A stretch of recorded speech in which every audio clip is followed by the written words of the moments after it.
Hi, hello. Welcome back to my YouTube channel. My name is Sudhir.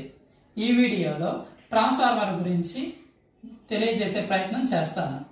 Transformer అనేది ఒక electrical device. Transformer ని మనం ఎందుకు use చేస్తాము అంటే ఎలక్ట్రికల్ ఎనర్జీని ఒక ఎలక్ట్రికల్ సర్క్యూట్ నుంచి వేరొక ఎలక్ట్రికల్ సర్క్యూట్ కి ట్రాన్స్ఫర్ చేయడం కొరకు యూజ్ చేస్తాం. ట్రాన్స్ఫార్మర్ అనేది కేవలం ఎలక్ట్రికల్ ఎనర్జీని మాత్రమే ట్రాన్స్ఫర్ చేస్తుంది.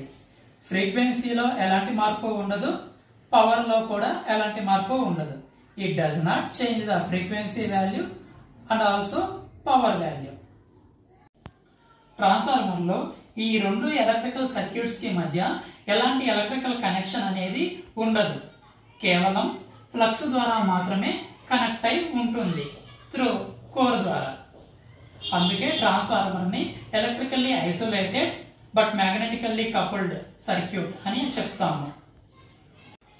Here is a basic simple definition of transformer is a transformer is a simple electrical device. It is normally used to transform the electrical energy from one circuit to another circuit without changing any frequency and without changing any power. Thank you for watching my video. Please do subscribe my channel.